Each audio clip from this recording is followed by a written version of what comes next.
apologize that you're stuck with me in lieu of Dino, but the consolation prize is that we are here with the best mind in dark horror, DS Comics, our friend James, and a very, very, very esteemed guest, one and only DJ3, aka Ezra. I'm going to leave you to these brilliant, astute minds and try not to interject too much. Gentlemen? Yeah, awesome. Thanks, Nico. I'm glad you're here. Yeah, we got worked through the technical difficulties. Not bad. I feel like we're going to have a really good show. Yeah, so old school comics. It's sort of wide open. We usually have been doing Golden Age, mostly with a little dash of silver. But tonight, I figured it would be cool to do one of my other absolute favorite genres in comics and talk about Bronze Age horror. So I'm here with Ezra, who's a good friend of mine. We talk on Instagram regularly, and a lot of that, I think, is Bronze Age horror we go back and forth talking about. So, Ezra, I'm glad you're here, man. How you doing? Good, man. Thanks for having me. I really appreciate it. Yeah, man, I'm excited to get you on here. We've talked about this, and I'm like super pumped for this show. So, yeah, so people know me. I collect like a variety of things to sort of make the hobby pay for itself. But the stuff that I really tend to hold on to the most is the dark Golden Age stuff, PCH type related stuff, and Bronze Age horror. And I have a little bit of Dave Stevens. That's like my little guilty pleasure too. Oh, man. Yeah, so but Bronze Age horror, absolutely love it. I rarely sell any of it. I always look for like nice copies of that stuff. And over the last couple of years, I've put together a little collection that's pretty decent. But I know you're into that as well. But tell us, just give us a quick overview of where people can find you on Instagram and what kind of stuff you collect and what you're into as far as comics. Yeah, so thanks again for having me. It's really, when you're into the stuff that we're into, it's always great to have an opportunity to just kick back and like go deep on it with people that feel the same and have the same passion. So it's super fun, and not always doing it this way is even better. So on Instagram, I'll just put it in here. I'm DJ E3.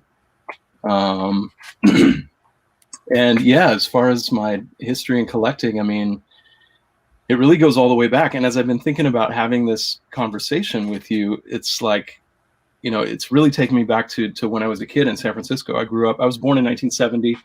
I just hit 50, which I can't believe. I still feel like I'm 30, but, being a kid in San Francisco in the 70s and early 80s, and being into comics and just buying them off the spinner rack at the corner store in the avenues where I grew up. And then buying mad paperbacks, those paperbacks of the EC reprints. So I was reading that stuff. I was reading Bronze Age horror and just, mainstream Marvel stuff. I was really into FF and Avengers and X-Men and everything else. Power Man and Iron Fist. And just that's really where my love for comics started, and my love for art and just drawing, I would just sit there and just copy Byrne, copy Perez, copy Cockrum, Nice. And drawing has been a lifelong passion. And I'm an art teacher as a career. I'm a high school art teacher. So I've always been into art, always been into comics. And like a lot of us, I think I took a break. There was a couple decades there where, I was just into other stuff. Really, my whole life actually has been a pendulum between music, like collecting records, collecting vinyl, and collecting comics, and just like back and forth. Every decade, it seems like there's been a swing. So I started dipping my toes back in, trying to rebuild my X-Men basically 1 to 200 run that I had put together as a team. I mean, I started when I was like 11. LCS, San Francisco, 81, 82. Like, I bought a GSX-1 off the wall for $80. Oh, yeah. With my paper route money, literally, and kept that thing near mint, and got it. That was one of the first books I ever got graded, and it came back in 9.4 white pages. So, Nice. And incidentally, everyone here curses. Okay. Yeah, they just kind of try to. I don't know that there's anything people refrain from doing, and I apologize for that too. All right. Well, and you know what? On this channel, Nico drops more F-bombs than anybody. So I get serious issues. It's bad. It's hard. It's hard. Yeah. So what did you, I was in, most of us took a long break. And then when we got back in, we sort of started where we left off, but then it evolved. So what have you evolved to now as a collector, as opposed to what you were like influenced by early? Right. So it's really when I started teaching was when I had the money again to buy both records and comics. So this was like 2005. So the first thing I did was put that X-Men run back together. Yeah, started getting some other Marvel keys and some Bronze Age horror that I loved as a kid. Always into Bernie Wrightson. I was always into like Jeff Jones. I loved the like Pacific, the PC comics, Twisted Tales and Alien Worlds. That's the stuff I was buying, at the LCS as a kid. And other kind of indie stuff I got more into. So, and then that just little by little, I just started getting back into it. As far as like modern stuff, I just buy trades. I love to read, new material, but I don't go after single issues. I save that money for Bronze Age and older. But so like so many people, I got my Bronze Age run of X-Men back together and other Bronze Age stuff that I wanted. And then I started looking back and got more into silver. And then as I got most of the Silver Age stuff I wanted, I started looking at stuff that I had figured was completely out of reach. I mean, it's weird that I had been aware on some level of EC, through those Ballantine paperbacks as a kid. And even though the humor was really dated and stuff, even the 70s, like that 50s humor was dated, but I still loved it. And the art was insane. The Bill Elder art, the Kurtzman, like all of that, the Jack Davis, I was super into it, but I always assumed original EC stuff was out of reach. And unfortunately, I didn't start really looking into it until like 3 years ago. So I know you put together a pretty good collection of EC and Golden Age generally. I know you're into pre-code horror too. Yeah. But I don't want to go off on an EC tangent here, but I remember looking back, my first sort of experience with EC was watching the Tales from the Crypt show in the 80s. Yeah. And at the time, I didn't know what that was. I was just a cool sort of horror anthology series. Yeah. And then it wasn't until when I got back in the hobby 6 years ago and started to discover Golden Age that I saw Tales from the Crypt. And I maybe sort of was like, oh, that's the show. And it sort of connected the dots. Mm-hmm. And then I went into PCH in a pretty big way. Yeah. But yeah, we're here to talk about Bronze Age horror. So I know you've been collecting that for a while, and it sounds like you have a longer history of it than me. So I'm just going to throw out what I love about Bronze Age horror, and then we'll show some books here. But for me, when I think Bronze Age horror, it's DC.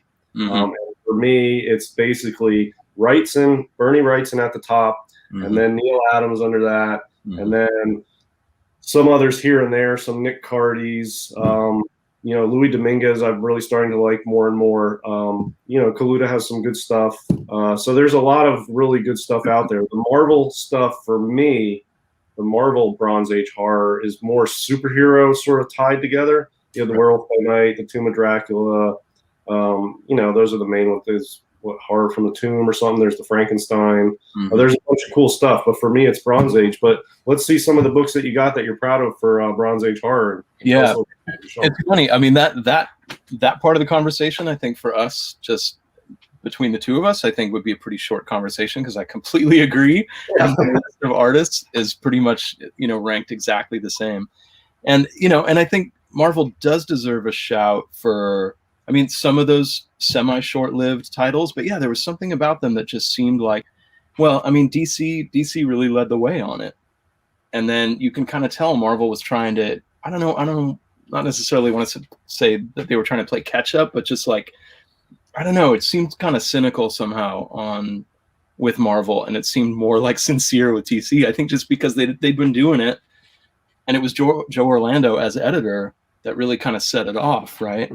And they were just doing it because, I don't know if it's just because Joe Orlando was into it and pushed it, but he came up with a bunch of the other titles too, from what I understand, like Weird War Tales and stuff like that. But I don't know, the Marvel stuff just didn't have the same vibe. I mean, Marvel in the 70s is the epitome of superhero stories. I mean, you have the Silver Age, the blossoming and the explosion of superheroes, but then Marvel in the Bronze Age really refined it. and it's just they own the superheroes in the 70s, as far as I'm concerned. Mhm. DC, I mean, they're still doing superhero stuff in the 70s, and there's some good stuff, but I feel like they had more motivation to do something else really, really good. Marvel was so awesome with superhero stuff and so ingrained in comic book culture at that point with superheroes.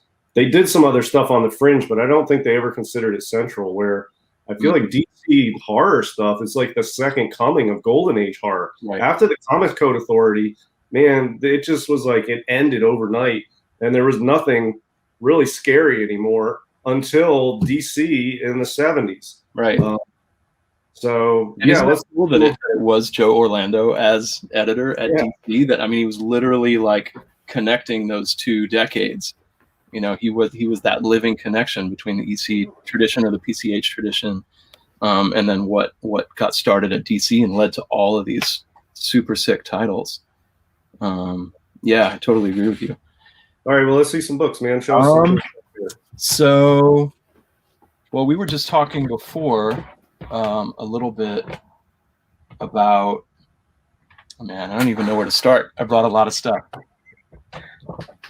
Should probably start with might as well just start with the one that set it off, right? The big book. We want to go there? Yeah, I agree. That's going to be the starting point of DC horror, yeah. Yeah, and we talked about this on Instagram, or just, you know, messaging, that there aren't a lot of keys. There aren't a lot of real Bronze Age horror keys. You know, there might only be a couple. There's House of Secrets 92 for Swamp Thing. And then I would argue, and I think you would argue, that there's this one. Beautiful. 9.8, House of Mystery 174. Yeah. So I think that's the first. That title ran for a long time, but issue 174 is where they started sort of the horror format. Right. So that's sort of like issue 1 of the horror format. Right. And, yeah, so that's 68 or something. And I think when Joe Orlando took over as editor, and so the first, and it's funny, CGC calls it the beginning of the mystery format. Which, I don't know. To me, and like you said, it's really the beginning of the horror format.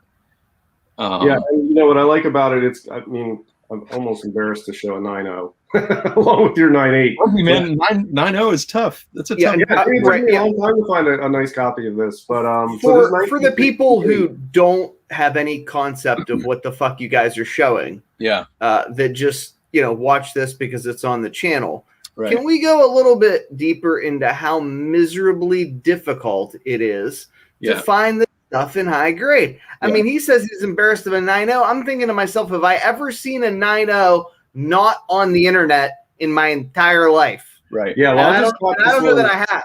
Right. Yeah, I just got this recently, and I know he just got his recently. Right. He actually had a 9.0, and you upgraded to that. Yeah, and there it's definitely spiking in every grade too. Which is why I felt like, even though this was kind of ridiculously expensive, I felt like, I mean, well, for one thing, there's only 2 9.8s. Wow. There's a couple dozen 9.6s. So, you know, it's possible that another 9.8 or 2 emerge out of that if some brave soul decides to clean and press and resubmit. I don't know. But for now, there's only 2. And until a few years ago, there was only 1, just 2 or 3 years ago. But I've noticed that it's been bumping up by 50 or 100% in just about every grade. Like even 7s have doubled in the last year or 2. Yeah, I think since I bought this one like a couple months ago, maybe. Yeah. I think the price on this has about doubled from what I paid for it. Yeah. And this is, if you're into, anybody who's into pre-code horror, you'll know Eerie 1 from 1947 is considered the first full horror themed comic book, and that's like the first of the traditional PCH genre. For me, this is the Eerie 1 of Bronze Age horror. This is the first. Now there's other scary stuff in the Silver Age or whatever, but I mean, for Bronze horror, this is the Eerie 1, I think. And I mean, to find the DC Bronze stuff in the early 70s is tough to find a high grade. I usually target 9.0 and up as far as what I can find and what I can afford. But then you get this is 1968. There's a couple in 69. all that stuff's so hard to find in nice shape, and some of it's so hard to find at all. And this is one of them. So I feel really fortunate to have a 9.0, and I'm blown away to see a 9.8. And I'm so glad you have that, man. It's great. Thanks, man. Yeah, it may not be, who knows? Who knows? It's not like a super hot book, but it's steady climbing. So it seemed like a safe and solid investment. And even more than that, it was just a book I really wanted to have, And speaking of, what we always chat about, like letting go of things that are more common or easy to replace in order to get things that aren't. This was a really good example of that. Like the fact that the 2 existing 9.8s were both up for sale. The other one was like $3,000 more than this one. So I was like, Well, when you told me you bought that, or you didn't tell me how much you paid, and then I told you what I thought it was worth. Yeah. And it was pretty much what you paid. It's sort of, these are the kind of things you can't, on books like that, you can't just go by GPA. You got to sort of go by your gut, the rarity of the book, the seriousness of the book, the importance. And if you get too wrapped up in the numbers and too stuck in the weeds, you miss out on books that are ultimately worth it. And you just won't figure out they're worth it if you don't step back and sort of see them for what they are. Yeah. Yeah, I totally agree. And again, higher grades, 9.6, 9.8 of this, there really is no GPA. This copy is the only 9.8 on GPA, and 3 years ago it was $2,000 less. Yeah, than what I just paid for it. So that seemed fair, considering everything that's happened in the last 3 years. So after that book, I feel like that's the start. And then for me, the next big book is House of Mystery 179. It's a few issues later, is the first professional work by Bernie Wrightson. And that's this one, which I bought this with eBay bucks. I went a little nuts on eBay. Out of here. Yeah, there was one quarter I went a little nuts on eBay, but everything I bought was big, but everything was with that 10% coupon, the 7% promotion or whatever. So I racked up. I maxed out eBay bucks. I didn't know it had a max. It maxed out at $500. After that, you can't get any more eBay bucks at the time. Yeah. So then there's this, which was listed on eBay, basically $500. And I bought this with eBay bucks. I figure, like, I don't know what it's worth, but it's got to be, for free, basically, for eBay bucks. Is cool. First professional Bernie Wrightson work and a Neil Adams cover. And this is 1969. Yeah. And it's the 9.2 off-white. I've had a few copies of this. I picked this up when I find it, and I think I've had a 7.0 and like a 6.5. And they sell really good when I list them. They sell pretty quick. So I know people are starting to get wise to this genre, and especially this book. But I'm really happy to have this one, and a really cool. This is like the first Wrightson work on the inside, and then a Neil Adams cover, and a 69 book. I mean, this is just an awesome book. I'm really happy to own it. Yeah, it's dope, and the color is really extraordinary. Like that, the way the green and the purple play off each other, and your copy looks super saturated. That's the one. It's a really rich copy. It has a lot of Newton rings. I might get this reholdered. I don't know if they're gonna. Can you see the Newton rings? Yeah. Covered with Newton rings. Yeah, but the use of light on that cover is exquisite. Yeah, the lightning, those highlights on the figures. Yeah, it's just badass. Yeah, so that's I think that's like the second sort of most important book of mine for a Bronze Age. Yeah. One thing I keep kind of forgetting to look into is House of Secrets at some point also must have a, mystery format begins, or I don't know what they call it, secrets format begins, but the horror format had to begin in earnest at some point for House of Secrets also, and I haven't really even looked into that. Well, let me see if I have, what's the earliest House of Secrets I have? So the earliest House of Secrets I have is 1970, and there's nothing particularly key about this. I'll show a couple, and then we'll go back to you, and you can pull out some cool stuff. So this is House of Secrets 88, and this is 1970. I bought this raw off of Metropolis, and they had it graded at like an 8.5, and then I sent it in. I got a 9.2. Nice. This is a Neil Adams cover, and it's just so elegant. Oh, yeah. That's wicked. I've never owned that book. Yeah, so again, everything, basically the bulk of the Bronze Age horror stuff that people go after, or that's the important stuff at this point, is like 70 to 73. We were talking before the show. There's some later stuff, and we're starting to discover that and look into it. And I'm starting to try to find some of that stuff. But the early 70s. So this is 1970. Yeah. But just that really rich blue. And is that like a wash tone? Looks like a gray tone. Yeah, it's a gray tone, I guess. It says gray tone cover on the label, so a little less gray tony than some other gray tones, but it is a gray tone cover. Cool. So, yeah. Now, for people who are watching, James, what's that going to run you? You know, slab. Like if I were to list this for sale, how much would I ask that I think it's worth? Yeah, roughly 9.2 of this. See, this is the kind of book somebody will buy it if they'll appreciate what it is, and that will be who will pay it for it. And I would say probably a 9.2 of this. I don't know. I would say like 350 to 400. Yep. Yeah, I was going to say 400 at this point.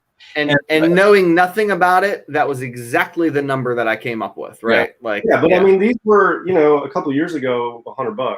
Right. But a 9.2, people in this genre know how hard 9.2s are on a 1970 bronze book like this. Yeah. And I think if I put this at 350, it would go with like that. Yeah. And and that's the thing. Like when we talk about, I mentioned before, like the House of Mystery 174, like it's not a hot book, but and that one that you're holding isn't a hot book, but all of these books have doubled in value in the last couple of years. All of these like 68 to 73. Anything with a Neil Adams cover or Bernie Wrightson cover, they've all basically doubled. So by most definitions, that would be pretty hot. It's just that they're smaller books to begin with.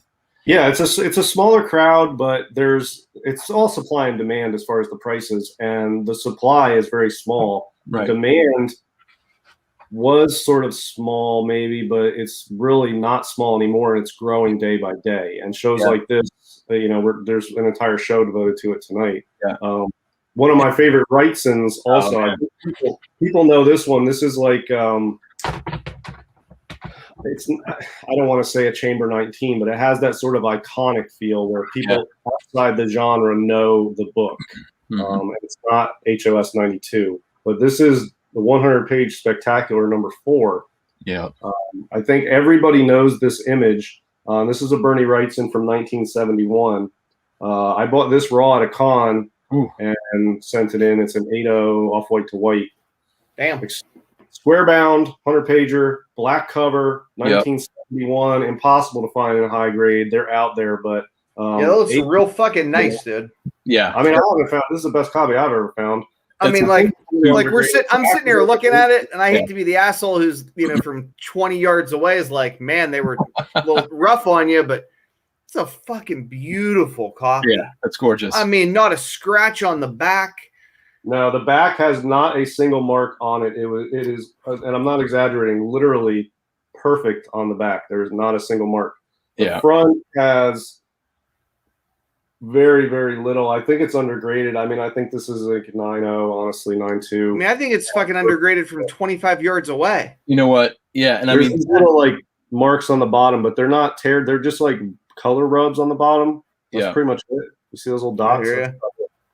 And financially, that's a book that would really, the difference between an 8.0 and a 9.0 probably quadrupled. Because I mean, I've had a couple 8.0s, and I had them for a couple years, and I pretty much sold them for what I paid for them. Like they didn't really move a lot. But you get above 8, and there's a lot of demand because it's so freaking tough. Now, you didn't want to be that guy, real quick. Yeah, be that guy. That's what you're here for. That guy. Yeah, you're here to be that guy, right? He's got all the same books in better grades, honestly. Well, I had 2 8.0s, and I sold them both to help pay for this. Nice. And that was, I don't know, maybe a year ago or so. I've definitely never seen that book that nice in person in my life. Funky old slab. I mean, it looks like garbage compared to your 8.0. So I really need to get this reslabbed. Well, yeah, mine's a new slab because I bought it at a con in 2019. Yeah. And I went specifically to that con with that as a target to find a high-grade copy of that book, and I found 2. Nice. One was a little more, but they looked equivalent. I should have just bought both, but I just bought the one. But that new case, it really shines in,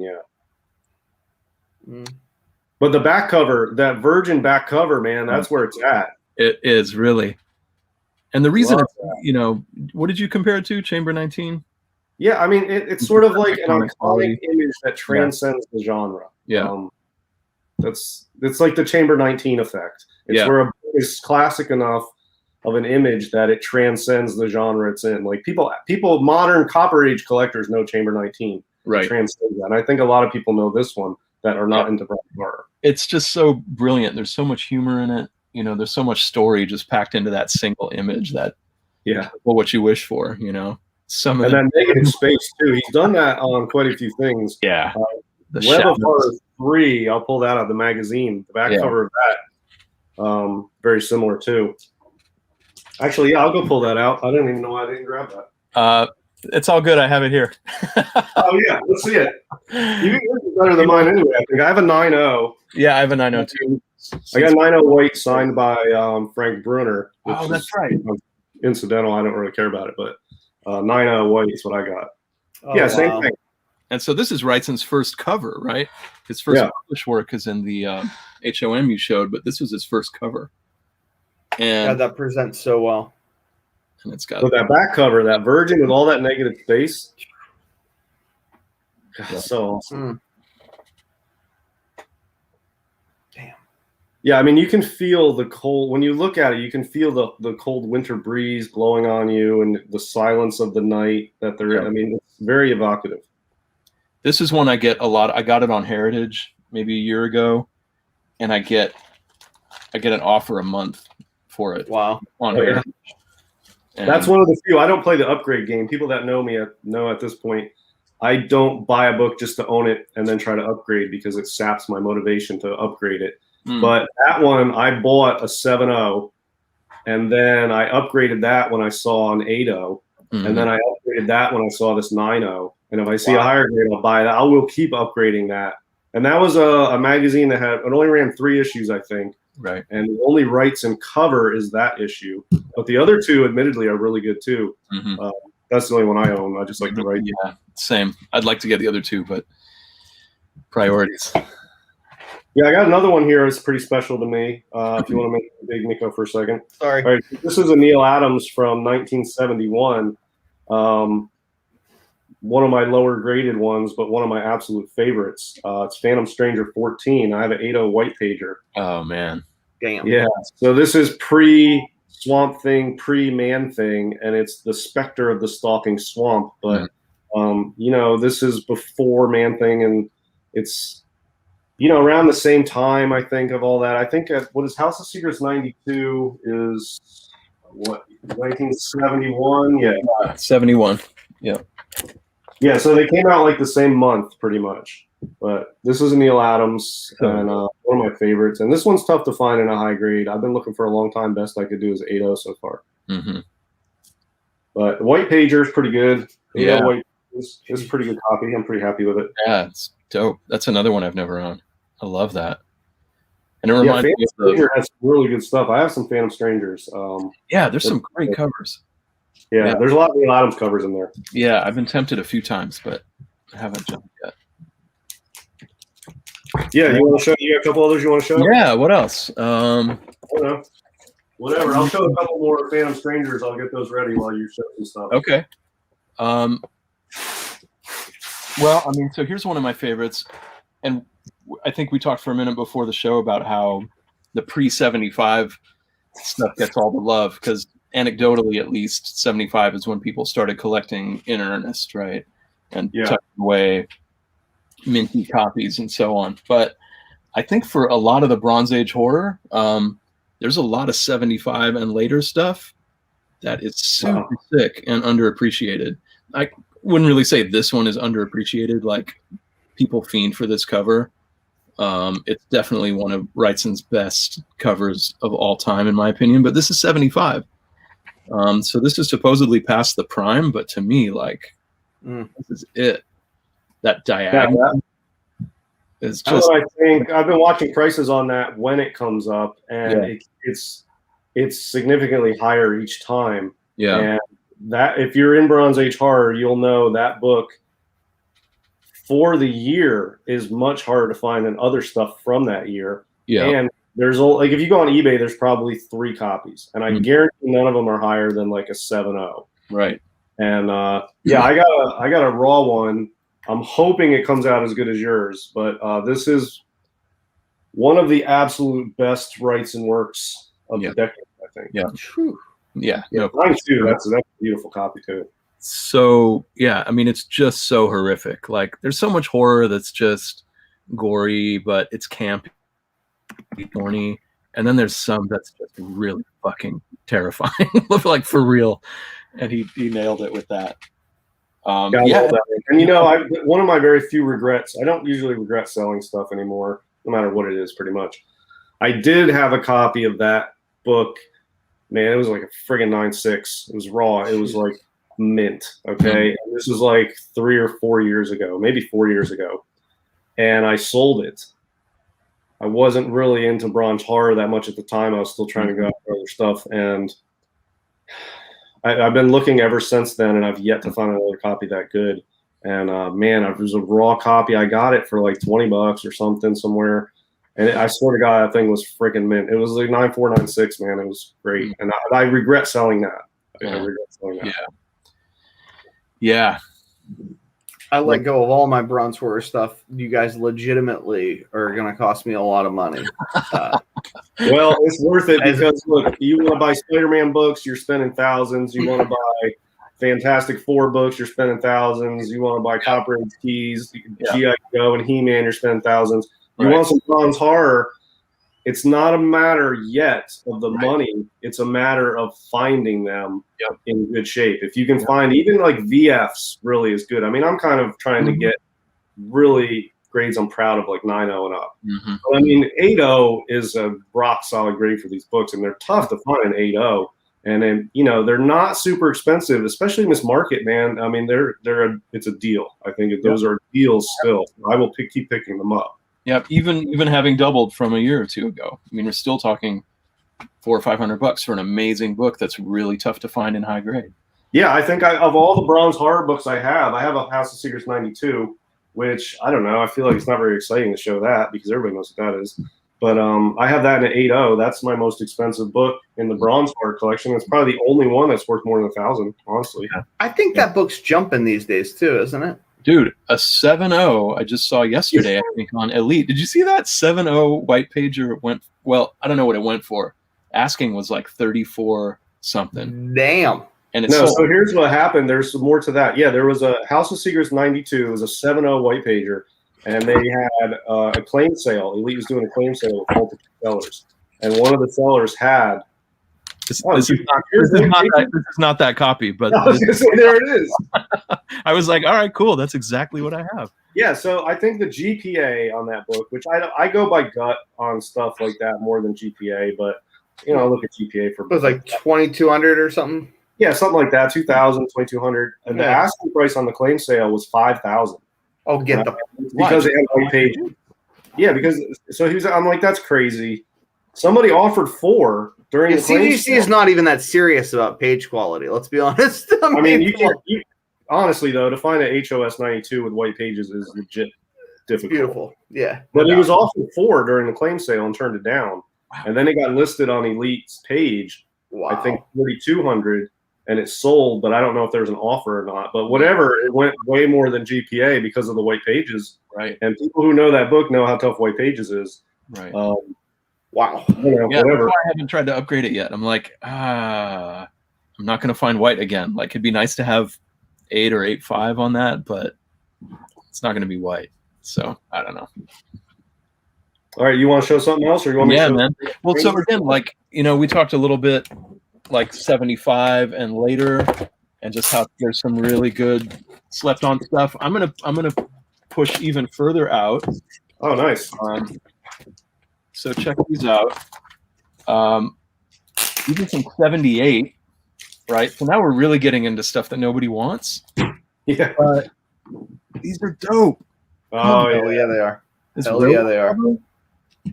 I mean, you know, and there's maybe a dozen of these on the census, maybe 3 or 4 9/8. I don't know. I haven't looked.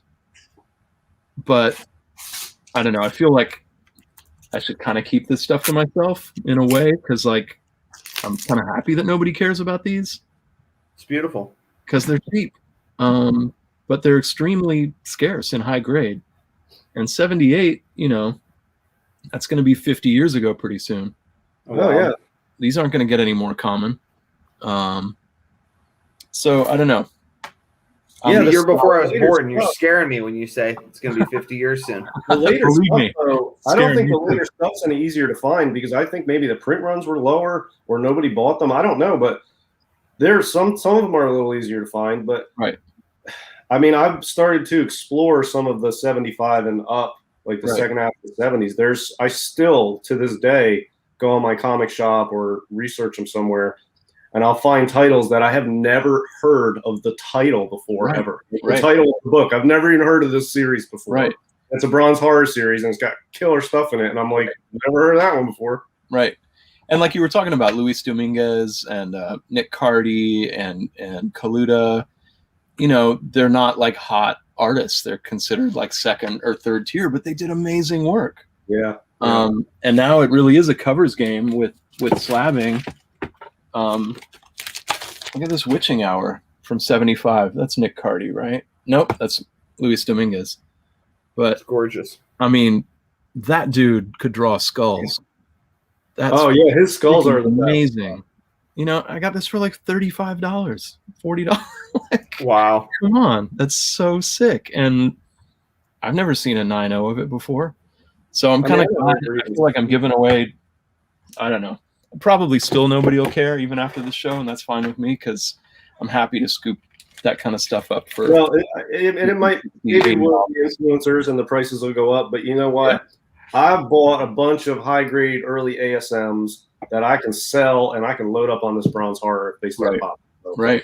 But yeah, if you want to make me big, I got a couple 1975 books I'll show that I think since Ezra brought us sort of in the second half of the decade. This is one I asked around when I had the image. I didn't know what book it was. And a couple of people were like, not sure what that is. And when I figured out what it was, I didn't say anything because I knew this book is super hard to find a nice copy of. Yeah. So I didn't say anything to anybody until I found one. It took like 2 years, honestly. And it's Unexpected 178. I think this is 75 or 76. Dude. And this is a Louis Dominguez cover. And this book really sick. Yeah, this is like a 9.0 copy, maybe 9 or no, this one's I was thinking the other one. This one's at a 9.2, 9.4. This is a nice copy. That like yellow, orange, and red, where there's no contour line, there's no black in that creature. It's just that monochromatic color scheme. That is so sick. This one reminds me of an Atlas PCH. And specifically, although not the layout's not the same, but Venus 17. If you're into PCH, you know Venus 17. It has a Venus 17 look to it. Yeah, that's a book I'm after, by the way. If you have an undercopy. I mean, I don't. This is the only copy I've ever had, and I found this. I had a save search on eBay for years. Years. Yeah. No, I'm in Venus. Pop up every once in a while, and it's never a good copy. Yeah. This one was in a lot with. All right, so I bought, and this one's pretty cool too, but it came with this. Oh, no shit, I've never seen that before. No, me neither. It's cool. It's all very awesome. It's a book lot. Yeah. So that's cool. I don't know anything about this, but I just wanted the other one. It's super cool. Yeah. The other one I think is really underrated. Ezra knows how tough this is. I think we were both sort of looking for it at the same time.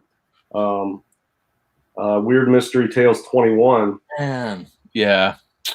I really would like to find it. I have a raw, probably 8.0, 8.5 of that, and I would love to get a 9 or better of it. It's one of my favorite. Yeah, I thought this was going to be like an 8.5, but I got a 9.0. It was really good pages, though. It's a white pager. It also has a missing date stamp on it. That's wicked. Very cool. Bernie Wrightson. Lesser known Bernie Wrightson, I would say, unless you're like heavy into Bronze Horror. Yep. It's one of his best, though. And the last 9.0 that sold, I can't remember where it was, but it doubled from the previous. Well, I bought this raw on eBay and I'm not even going to tell you what my max bid was because it would be embarrassing, but it came in way under that. I got this for like $30. That's great. Nice. So yeah, I feel like I stole You that. put me on to another raw copy later, and then I forgot to bid on it. I And know. I was like, "Yo, did you get that? That was a great price." You're like, "Oh, I forgot all about it." I still, Ouch. yeah. I should get my raw copy slabbed anyway. Who knows? Maybe I'll get lucky and come back with a 9. But Let's go back and switch gears to Phantom Stranger we talked about before. Phantom Strangers are easier to find than most of the other titles. They're out there in nice grades. So they're not – it's one of the easier titles to find. You can find really nice copies. So they're not like – you don't have to jump on every one you see. But I've been picking up high grades when I find them with good ones. Yeah. This one, number 8, this is a Neil Adams cover taken directly from a pencil sketch he did. So I don't know if I don't know a lot of background. I don't know if he did the sketch for the cover or he just did the sketch and they're like, hey, let's use that for a cover. Mm-hmm. But this is the sketch he did and they used it for the cover. It's a 9/4 off white to white. Oof.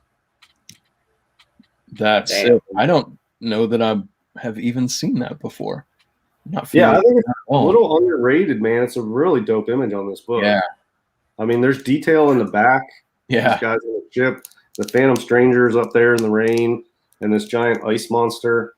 You know what? I see what you mean about the sketching. Like it doesn't look like it's properly inked. It's almost looks more like a photostat or something of just a dark drawing. Yeah, and it's very sort of I don't know, scratchy. It doesn't have a lot. It's not finished. Yeah, it's a little rougher than some of his other stuff. And I think there's only a handful higher graded than this. I think a lot of people just as of yet aren't sending these in. But I mean, this was not like a hard one to find. I think I bought this. Oh, I don't know. It was eBay or no, I might have bought this off Metropolis. They have a lot on there sometimes. And I don't know. That's a nice copy. This is 1970. Yeah. Yeah, 1970, man. That's killer. Yeah. Hell yeah. And this one is 1970 as well. This is a gray tone Neil Adams, 9/2 off white to white, number 10. Oh, yeah. Oh, buddy. Dude, there's just so much great work from that era. And it's nice that it's not as slept on as it was, although it's not nice in a way too, because now we have more competition. Yeah, this one I like because I mean, other than the image, it's a black cover. It's sort of almost like a picture frame because of the doorway, which I like the way it's composed. It's got the arched doorway, and then it's got the title up top and just the black around. Yeah, and the image it's almost like a cropped picture frame image. Yeah, I was gonna say. Yeah, it's a lot like a picture frame. So good. That's the beautiful, eyes man. and the shadow are glowing. All that cross hatching. Yeah. So good. I know. I love this one. It's so good. So yeah, that's a Neil Adams cover. I don't remember. You know what? I think I bought this on Metropolis too. I'm giving away a good place to buy bronze, although I think I probably scooped up all the high grade stuff they had.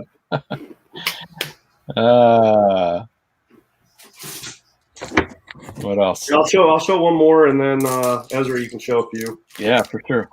This one I feel like doesn't get any love at all, and I don't understand why. I freaking love it. And I bought this on an auction, like Comic Link or Heritage or something, and it was, or it might have been eBay auction. I don't even know, but I feel like it was cheap and nobody wanted it. I was like, whatever, I'll take it. It's Unexpected 110. This is a Silver Age 68-69 Neil Adams, and it's a 9.4 off white. Damn. That's so sick. Come on. And the thing is, he's saying whatever's happening to me, I can't stop it. And so the candle's burning out. The smoke is like dividing what he was and what he's turning into. Yeah, I mean, if that were a 50s book, if that were an Atomic Age book, you know. Pardon me. Less. We're like halfway to LB Cole or halfway from LB Cole with that, you know? Yeah, yes, could be an LB Cole cover. Yeah, that level of drama, insane color scheme, you know. It reminds me of one of your favorite books, DS, the Wax Faces. With the Mask? Yeah. Mask 1? No, the Wax Faces. The melting faces. 8. The Dynamic 8, yeah. Yeah, that's got a You know, I had a display. I set up 4 books for a display. I don't have any up right now. I need to change it. It's in that blank spot behind the hand humidifier. But I usually put up 4 books. And I did a candle theme, and I was like, I wonder if I have 4 with candles. And I do, because that 100-page DC Spectacular. That black Bernie Wrightson has a candle on it. Mhm. Mask 1 has a candle. Dynamic 8 has a candle. Yep. This has a candle. And then I have another one with a candle.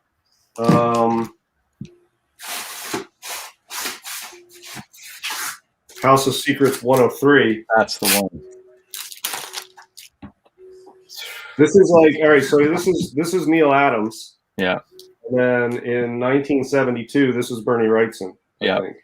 Yeah, this is a Wrightson cover.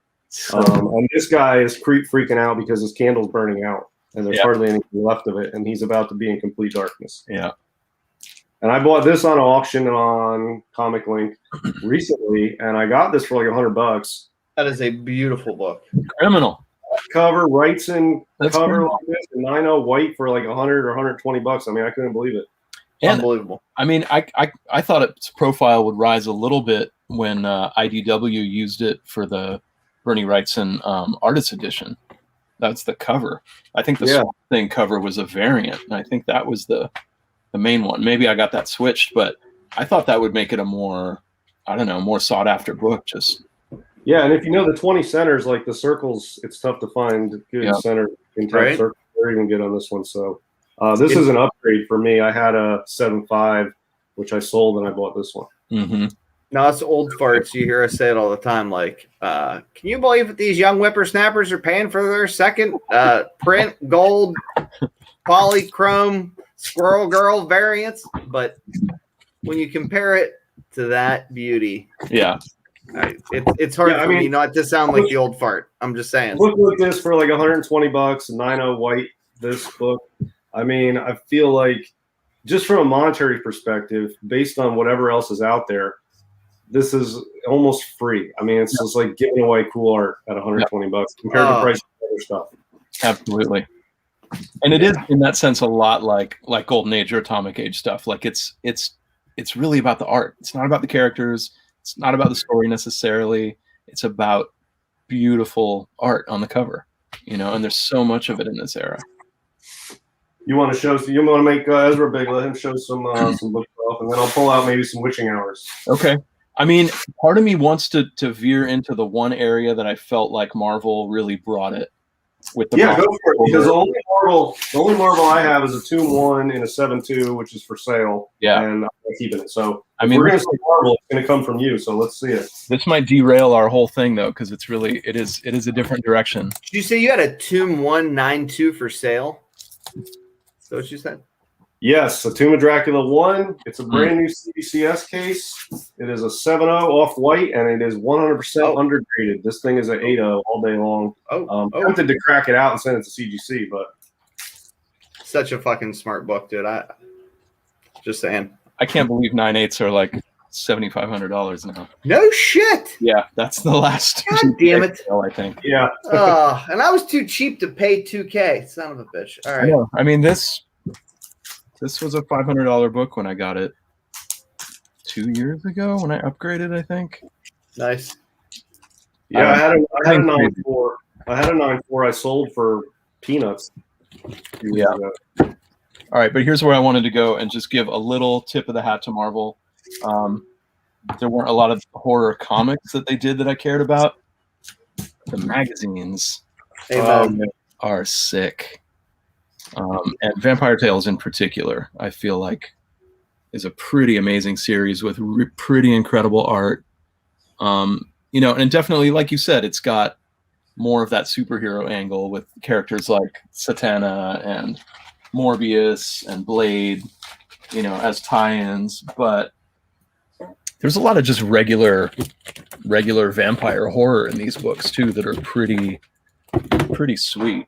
There's a good one I got from Heritage late last year, I think.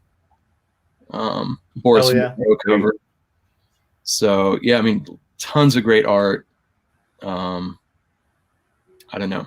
Yeah, I think, you know, just the magazine format as a way to bypass the code allowed them to bring some stuff that was just a little less corny, a little darker. The Witch's Tales cover with that Boris did with the witch burning at the stake. Yeah, is my favorite example of like, couldn't have gotten away with that, but I'm glad you guys put it on a magazine. Man, I can't place it.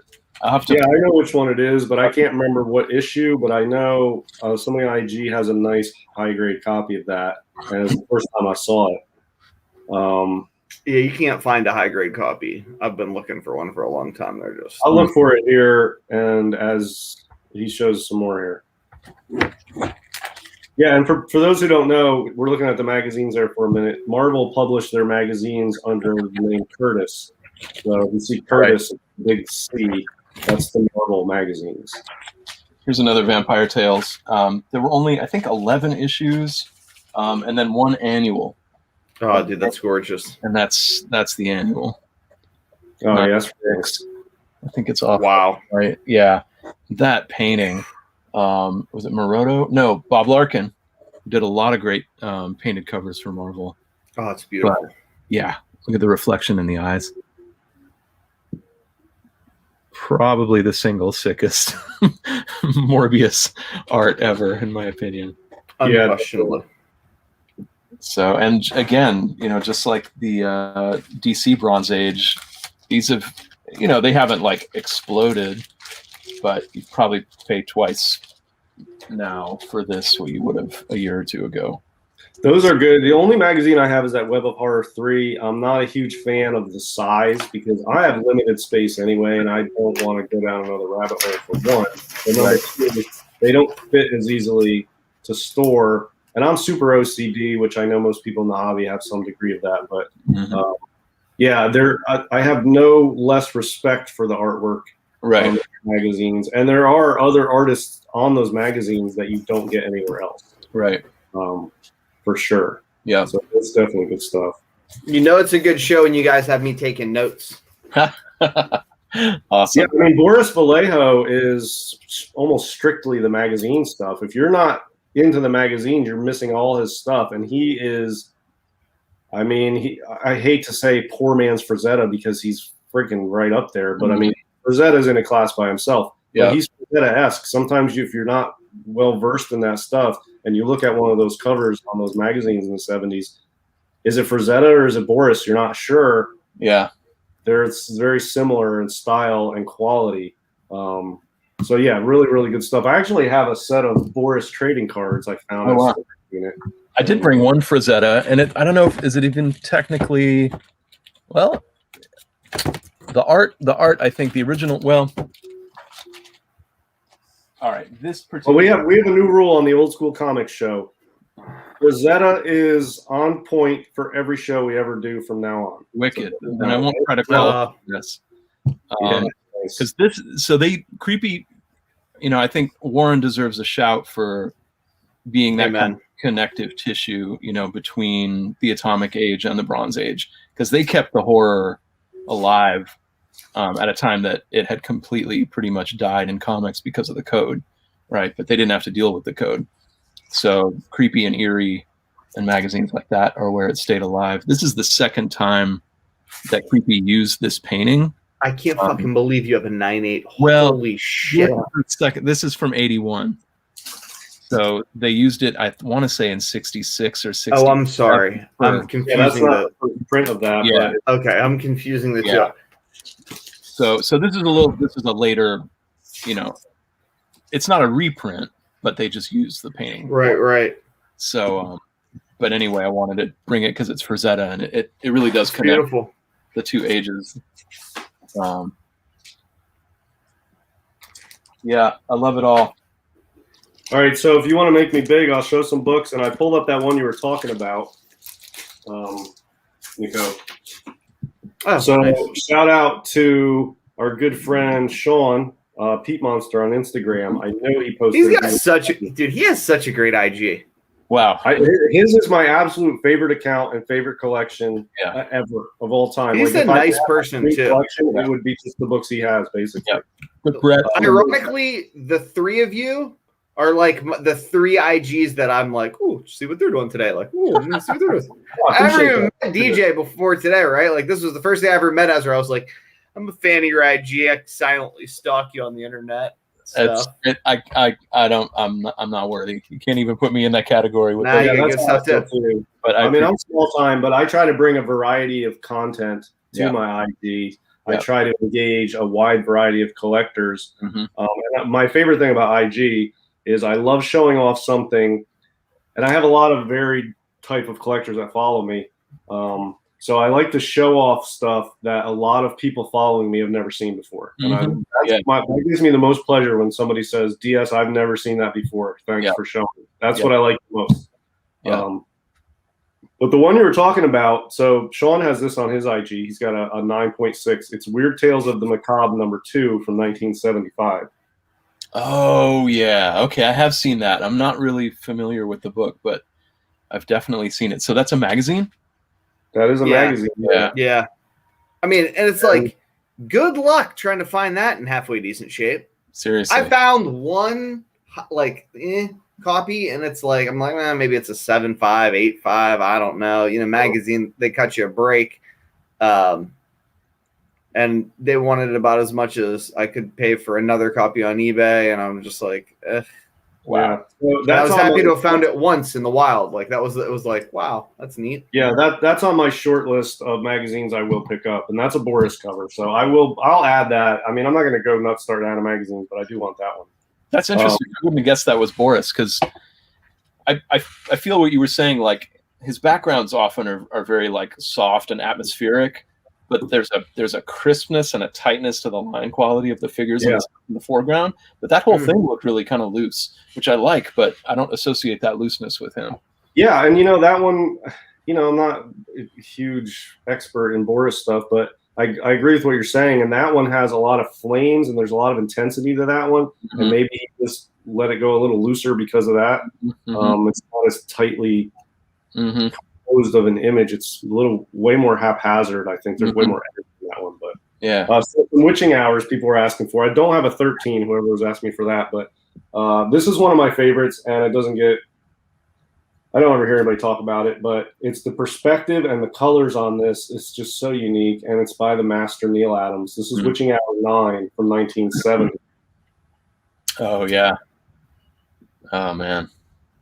Not quite primary colors, but brighter than you would expect for a bronze horror cover, maybe, with that blue and the red. Yeah, that's such a strange, like, twilight kind of slate blue for the background. And you can see that the image is like slanted, so if I turn it this way, I can straighten the image, but it's a slanted perspective from down low, right? And I love this castle outline in the background. Yeah, you just see the perspective going all the way down the street, the lights on, and you got this light here casting some light, some shadows, and the witch up there.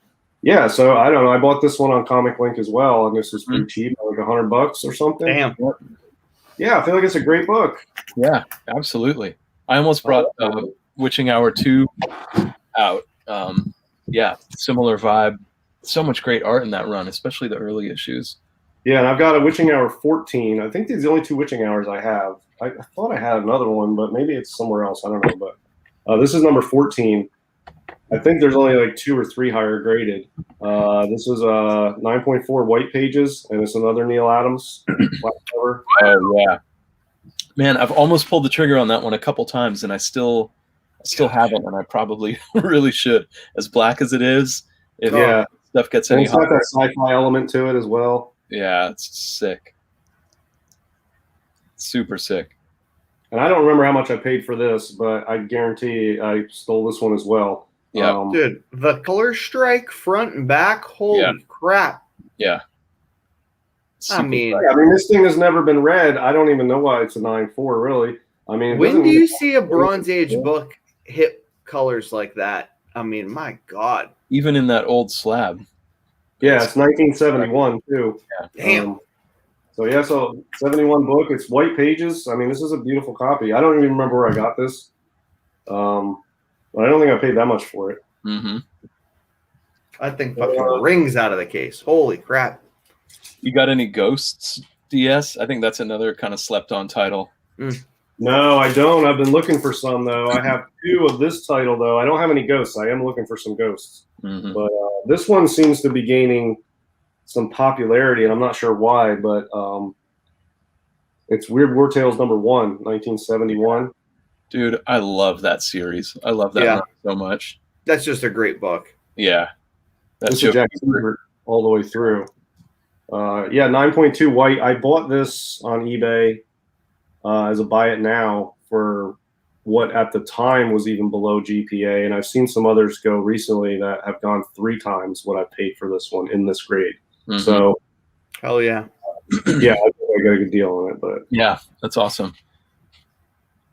And I'll show the difference between James and other people that I watch on YouTube is he says things like, I don't know why people like this book. I guess it sells for 3 times what I paid for. Like, you know what I mean? Where other people are like, everyone needs to buy my comic book right now, Fast and Furious.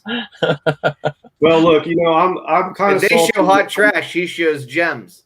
I'm kind of salty when it comes to prices on comic books. Now, people can ask what they want for comic books or pay what they want, or the market can say what it says about values. But the longer I'm in this hobby, I've only been doing this for 6 years now, but every day I get less and less interested in GPA and what the market says I should pay for a book, and more just what do I think it's worth in my gut. Yeah. And you know, golden age books now, honestly, I don't even look at GPA anymore. I just say screw it. I mean, the last couple books I bought, I never looked at GPA at all. Yeah. And I just feel like just go with your gut on these. Like, I'm looking at X-Men 1 and 4.0 for 20 grand. Right. Well, I mean, I don't know what GPA is, but to me, that's way too high. I'm not paying it. Now, that just means I won't buy it. Other people want to, I say go for it. But I'm not playing this market value GPA game anymore. So I just buy something I think is good for price. Right. Yeah. Well, I mean, think about, so 2 things. One, whenever we've talked about prices here, I've been like dead on, have no concept of what these books cost, but like, you know, you just kind of know after you've been around. And 2, I tell people all the time that the guys I hate to buy from are the people that know, you know, a modest amount about comics.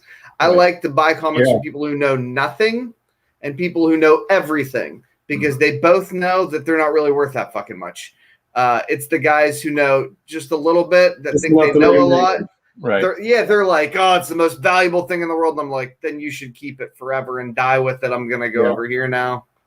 Well, I mean, look, there's like Giant Size X-Men. These are great books I'm naming. I'm not knocking people who are after these books or the books. PSX 1, X-Men 1, FF5, ASM 300, Ultimate Fallout 4.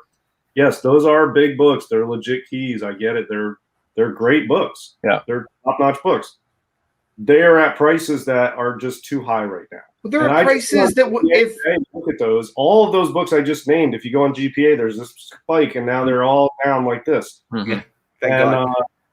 But there are prices that if I purchased them and today, and they were these prices 5-10 years from now, I'd be like, I'm a genius. I was right. Like, they're just priced so far in the future. It makes no sense to me to pay that price for any of this stuff at all. I mean, I overpaid I bought an X-Men 101 in a 9.4, and my sale broke a GPA record. It was the highest ever sale of a 9.4 on GPA. But I didn't care about GPA. I'm using my gut, and for my gut, for that level of X-Men key in that grade, for $2,000 and $2,040, it was a perfectly wrapped, perfectly centered 9.4 white page X-Men 101. Most expensive ever on GPA. And I think that's a good deal for that book in the broad scheme of things. So I like overpaid for it. But then there's other books like FF5. Yeah, it's a massive book. I get it. It's really sort of rare. It's early Silver Age. But I mean, 5.0s are going over like 25 grand or something. 20. I mean, I think that's high. And maybe it's just me, whatever. But I mean, I just go by what 15. Yeah, I mean, that was tough because it's like that's the biggest Silver Age book there is. So, I mean, I don't even target books like that really. But I think if you have a good looking copy with no chipping, they off-white to white with no chipping, I'd be more after presentation on an AF-15 than the grade, though. Like, there's no chipping. I'd rather have a 2.5 with no 2.5 off-white to white with no chipping than like a 4.0 creamed off-white with chipping. So, I don't know. Well, I won't even show you my 3.0 cream with chipping then. But I will say, Nice. I will say I didn't pay these prices for it. So No, and look, this is what I'm saying. I'm not like all these books that I'm naming now are way above my level, above my pay grade. right. So if you have the money and you want the books and you're collecting, just get what makes you happy. Right. If you're like me and you're trying to be ultra efficient with your budget and you're seeing your collection as like an investment portfolio of art that you love, I'm very, very careful with every dollar I spend, and I don't want to spend too much on something, sort of. So, but the too much is depending on what I think, not what GPA says. Right. But. And just how much you want it. I mean, that's the every genius on Facebook is always like, well, it's worth what somebody's willing to pay for it. Well, yeah, we know. But on a personal level, tautologies in comics, they're my favorite. Sometimes, like, yeah, I'm willing to overpay on something that never goes up, especially if we're talking about a $300 or $400 book. I'm not gonna like sweat the $50 if I know I'm not gonna see it again. Yeah, it's true. I mean, it has a lot to do with what you have to work with, what your collecting goals are, and how you're viewing your collection, what your plans are. Like, this is all just subjective to me. But like Uniform 13 in the chat, he's saying, I get what you're saying. Those prices aren't coming down. No, yeah, I just don't think they're. I just don't think they're going up. Right. Well, the TSX prices are coming down. The ASM 300 prices are coming down. ASM 300 was selling at 8,000 in a 9.8. It's now 6,000. It's 25% dip. UF4 was at 5,500. Yeah. Well, whatever. UF4 was at 3,500. It's at 2,500 now. That's dropped 30. Yeah. ESX1 is down. Right. There are some books. I think there's a new baseline in comics. Sure. And a lot of books have overshot that, and they will fall back down to the baseline. There's other stuff lagging behind, like X-Men 101, Iron Fist 14 for bronze books. But ASM 14. ASM 14 is still undervalued. That book is below baseline for what it is. So, that's just it's experienced major gains, right? ASM 14 has experienced major gains, and I still think it's undervalued. I mean, there's some books that have appreciated; they just still have room. A lot of these books, I don't think have any more room. Right. You know what I mean? Like, I literally think they're priced like what they're going to cost, assuming the economy doesn't implode 5-7 years from now, and that's crazy to me. Well, and that's I don't know. Marvel Spotlight 5 is like super hot right now. I know there was a massive sale of that 9.8. There's only a couple 9.8s, so I get that. Somebody with money wanted to lock one down. But you're seeing, that book is legit hard to find above 9.0. Absolutely. I'm cool with, $5-6 grand for like a 9.2. But I mean, I'm seeing 9.2s and 9.4s now, like 10, 12, 20 grand range. Crazy. That's a bit much. Yeah, it's a good book, but it's also comparable. Like, what you got to use comparables. Like, if a book's 20 grand, it's not just in an absolute sense. It's what else is 20 grand that you can get. Right. And a Marvel Spotlight 5 and a 9.4 for 25 grand. Well, what else can you get for 25 grand? I feel like there's other things for 25 grand that are better packages of value. Yeah, like it's the not Marvel Spotlight 5. The Timely comics I could buy for 25,000. Seriously. Well, Timely's, crap. I mean, I don't. People buy Timely's for a lot of money. I don't have a problem with that because those are golden age. They're rare compared to other comics in other eras, and they are like the blue chip golden age books. They're related to history through World War II. They have one of the best artists in Alex Schomburg. One of the best. But you know what you can get for 25,000? You know what I mean? Like the Timely's you can get for 25,000. And I apologize for the derailing us. You know what I mean? Like that's what I think just makes no sense to me. Is like I think the market is getting so many new collectors in that it's just, and I hate to use this word, it's an immature market, and there's going to be a lot of corrections, and that means there's a lot of opportunities. So I give the advice I need to hear, but if you're like me and you like to chase hot shit, try not to do that either. I'm trying my best not to do it myself. All right, so back on bronze here. I'm going to show one more, and then Ezra show a couple, and then we'll close up here. But this is the only other War Tales I have. The first one I have because it's the key. It's number one. I just really like it. Also, let me show on number one. I like the trade dress because it has all of these drawn figures inside the title. Really cool. Yeah, that's a title I really love, man. And they're tough to find in high grade. And and that's a beautiful copy. Yeah. So I have that one 9.2 white, and then I have this in 9.2 white. This is the only Neil Adams cover in the run, and this is number 8. Just this monster going after the German soldiers. Yeah, pretty nice. I don't know. 9.2 cool. white. Neil Adams. It's cool as hell. Yeah. It's just such a great concept, you know, just taking your traditional war comic and wars and battles and chaos, you know, through the ages, and then just injecting it with the supernatural. For all of DC's failed attempts at doing anything on television and film that people like other than Batman, you know, people have said it before, and I think they're on point. War stuff, and horror stuff, may be their way through, and you know, maybe doing both at the same time would really open it up for a lot of different titles. Yeah, I'd certainly buy it. Yeah, why don't you make put Ezra on the big screen here and see if he wants to see more that he's got there. So yeah, I'll just follow your lead with the Weird War Tales. I only brought one out, but just a really cool cover, and another one of these, like, at the time, really cheap 9.8. This is number 23, and it's another Luis Dominguez cover. Yeah, beautiful. And, you know, just that super saturated purple, this almost like, you know, I don't know, very like Meatloaf or Sabbath-esque, like super metal kind of vibe. And this Dominguez is the most underrated artist of the Bronze Age, in your guys' opinion, or?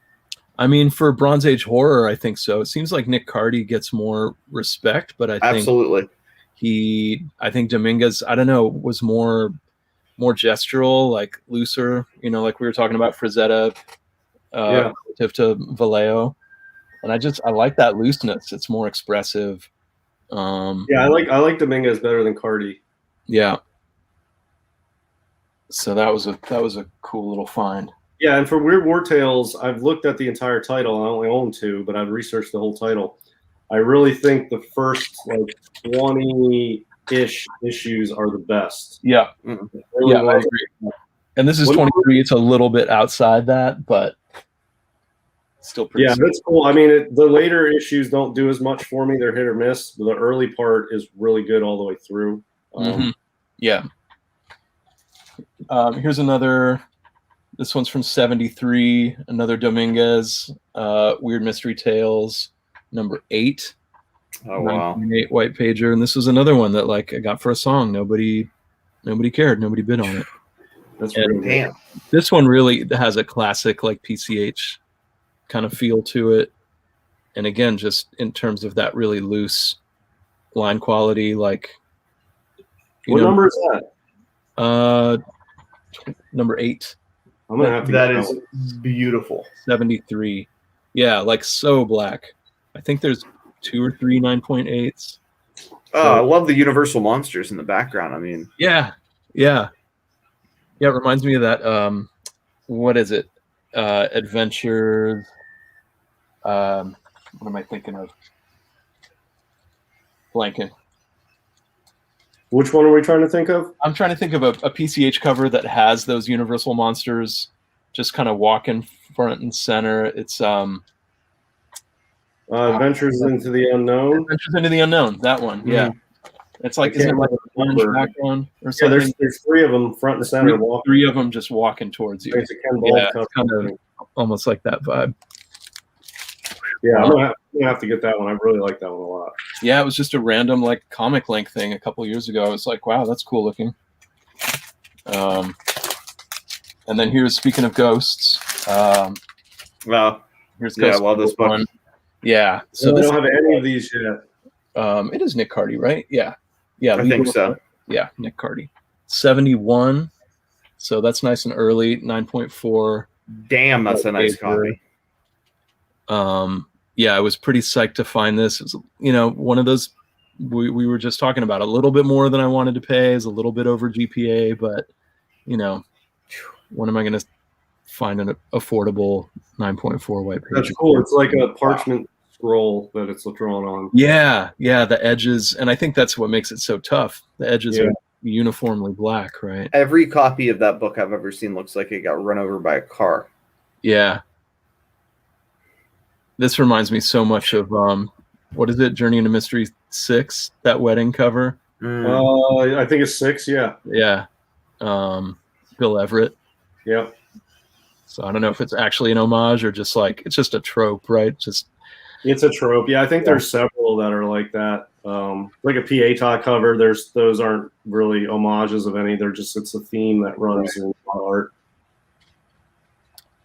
Yeah, because the Chamber of Chills 19 sort of like that type of trope too, but the interior story, except she keeps pulling her husband has deceased, and every anniversary she keeps dragging him out of the grave to do their anniversary together, like against his will. It's such an odd it's so quirky and humorous and dark at the same time. I love Harvey PCH stories are great. I love them.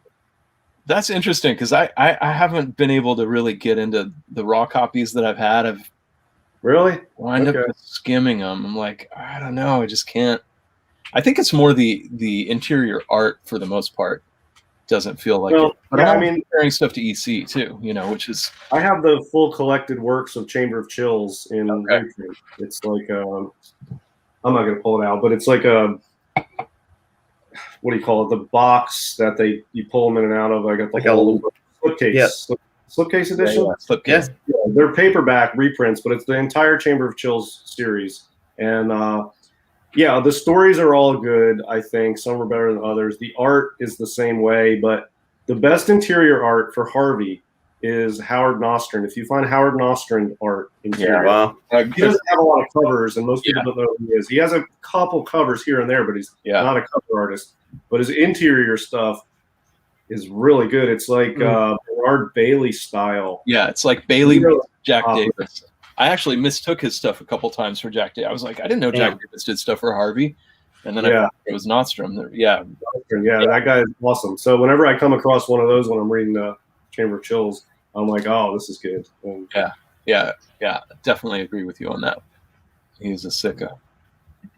Yeah, so that's it. I mean, we did a Bronze Horror show and didn't show House of Secrets 92, which is fine by me. Everybody, it's here, but everybody's seen. Oh no, I did flash it for a second, right? Yeah, you did. I didn't pull mine out. I have an 8.0, but it's a great book. But we're trying to show people stuff they haven't seen before, and everybody has seen that. So we want to expand knowledge and show some stuff that people hadn't seen before. So that was sort of our goal here. Get some people interested to see how cool the genre is and show some books people haven't seen before. And me and Ezra are huge fans of Bronze Age horror. Nico is now going to go blow his whole budget on Bronze Age horror. I got problems. I got serious problems. I'm going to have to sell some things, maybe an organ, a little blood, or I got to keep the comics. So looking for other things. I might get a second job walking my neighbor's dog or something. I don't know. But there's going to be cash spent. And unfortunately, these guys, I think they've got Gucci taste. I've got a Walmart budget, so it's going to be hard for me. But I'm going to try to make a way forward. Thank you both. This was amazing. James, do you have any concept of what people can look forward to next week? No, Dino's going to ask me that tomorrow. And all right. I don't know. What I'm going to try to do is just sort of find another one of your celebrity friends. Yeah, I mean, that's what I do. I just will hit up some friends and see who wants to come on, and I'll tailor something to that person, and we'll just sort of see where it goes. But I don't plan these things out too in depth, and what I'm trying to do with this show, from my perspective, is to just try to have varied content. Sometimes we show a ton of books. Sometimes we spend a lot of time talking. Sometimes we cover, like we did a whole show, almost the entire show about the Shortbox app. That was not a show-off comics show. This one, we mostly showed comics. I don't know, just try to mix it up, and I'll just find somebody and I'll tailor the show to what they can bring to the table. But I'll tell you, Ezra, I definitely want to have you on again because we need to do EC books. We need to do pre-code horror. We need to do Adam Age War. So you got like 2, 3, 4 more appearances. We definitely need to do an Adam Age Korean era war books. Yeah. Oh, I'm about it, man. You know that. I love that stuff. I'm relatively new to it. I'm no kind of expert, but I know what I love, and I got a lot of what I love. So, yeah, I'd love to share it for sure. Cool. Yeah, I'm looking forward to that. But my favorite show is this show on the channel. Awesome, thanks. Don't tell the other guys.